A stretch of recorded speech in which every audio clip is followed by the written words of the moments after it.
What is going on, Pretender here, back with another Honkai Star guide, and today I'm here talking about why you, either if you're free to play or not, should consider actually going for Castorice and building around her. The way this video is going to work is first I'm going to be talking about Castorice herself and why she's actually a really strong unit. Then I'll be talking about how she gets so much stronger if you do go a vertical investment route. That side will be more brief because that really depends on player to player as well. Then I'll be talking about how free to play her teams are and how she just gets so much better with even a free team, or at least most side free team where there's pretty much next to no premium units. And then finally talking about going forward when more units release, how that probably will end up benefiting Castorice. So I want to say, if you guys found this video helpful in any way, shape, or form, dropping a like would be greatly appreciated. If you're new or haven't done so already, be sure to subscribe and turn on the bell icon for future videos like this along with all other types of Star content. And let's get straight into the video. But first, let's actually talk about Castorice herself. What actually makes her this really strong unit? Castorice is one of the few characters where you can actually play her in a dual DPS or a hyper carry setup. Personally, I prefer to always go the hyper carry route, but you can definitely do either and both are very strong. The damage output and multipliers Castorice herself does have is actually very good, and that's why she actually does deal a really great amount of damage.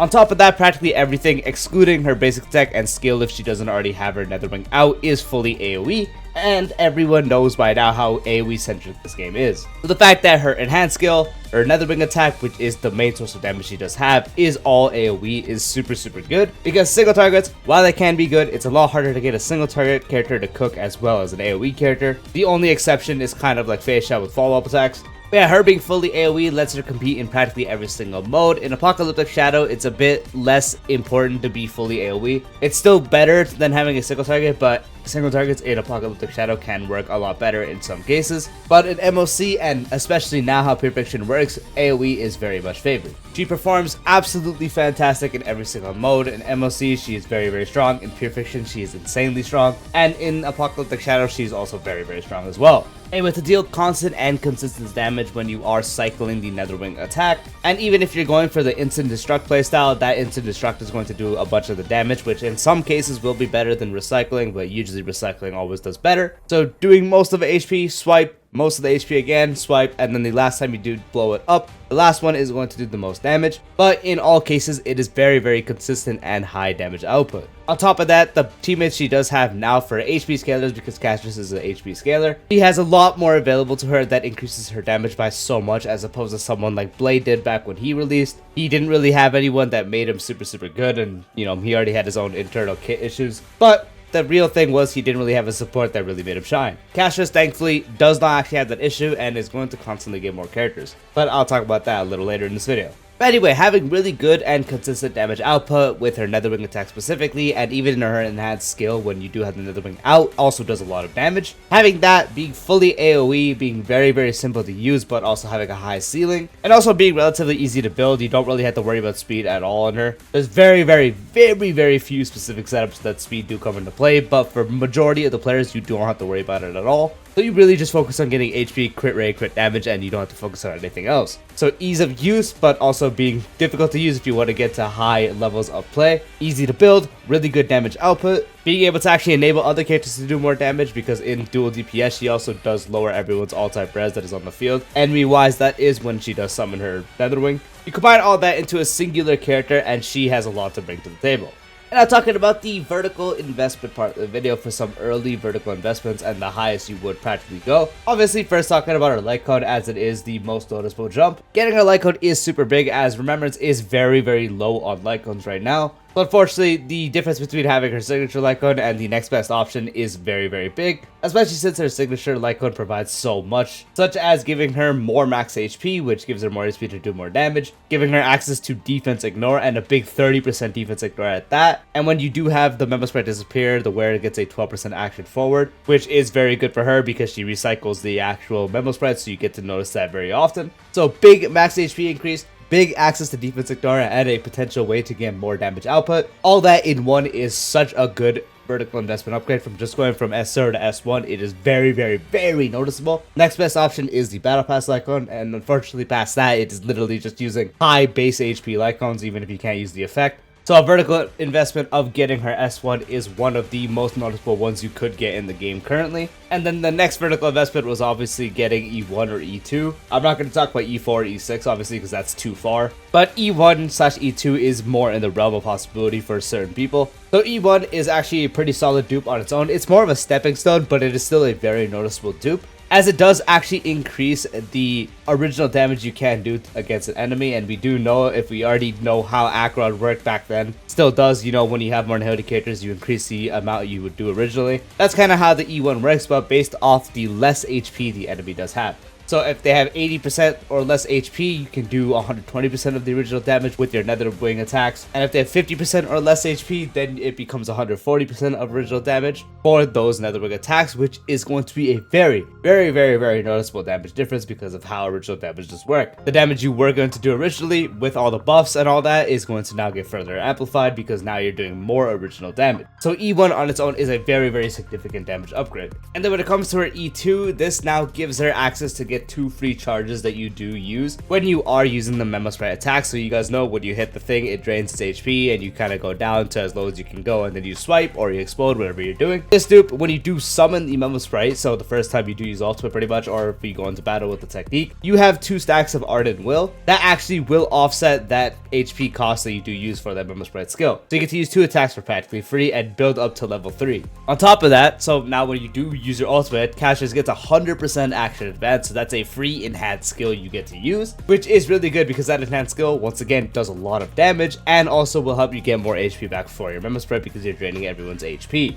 So the amount of output you do get increased with this dupe is super good. So the E1 increasing every source of netherwing damage by a good chunk at that, depending on the HP of enemies, and then the E2 giving you access to practically always having level 3 the moment you summon it, with those extra 2 hits you can get without using any HP, and then now also getting a 100% action advance for your Castorice to get more output off and also consume more HP to heal the memo sprite so you can still do more output. Both dupes are such fantastic vertical investments as well. Now the next thing to talk about is her team options. So you could have a really good character, but if they don't function as good when it comes to having the premium team versus not having a premium team, which is very noticeable on any team regardless, but you don't want to have a super fully premium team that wants dupes on characters just to make a unit good, obviously. Castorice's team is actually extremely on the free-to-play side. Her best team right now is running her, who is a premium unit, so that's 1 premium unit. And you have Tribi, who's the other premium unit, and the other 2 are pretty much free characters. RMC, who is a free E6, and then Gallagher is the best sustain for her, at least for now.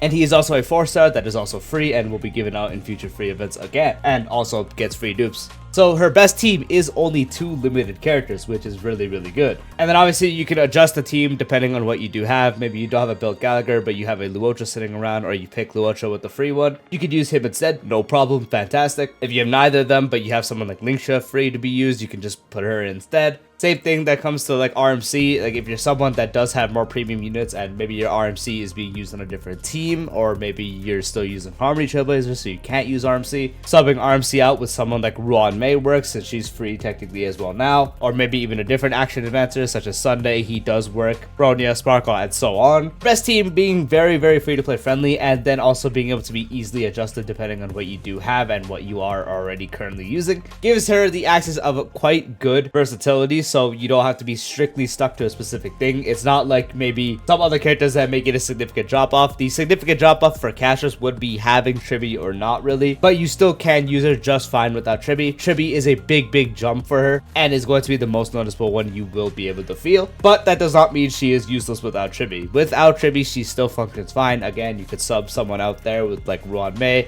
If you have RMC on the team already, that's still going to be great. You have a lot of options when it does come to Castorice. It's a lot easier to run her with the best teammates as opposed to running Blade, you know, back then, trying to get him to work. It was much more difficult. But yeah, Castorice now does have a lot more options. And it is really good that she just, again, has so much versatility for her teams, and with her best team being very free to play friendly. And then for the last section of this video, talking about the actual future-ish of Castorice. Is she going to be forgotten like Blade and so on? So it is seeming like she's going to have future teammates that are going to actually be very good for her. We already have her best in slot sustain being made, being Hyacine. So it's already not like a case where sub HP scaler gets released and then forgotten about completely. Hyacine is going to be 3.3 first half, and she already seems like she is going to be the best for Castorice to sustain. Especially if you do have Hyacine Cyclone, which gives you access to burning your team's HP, which is fantastic. fantastic for actual characters like Blade, Mide, or Castorice. Any one of them, burning HP is going to be great. Gives Blade charge,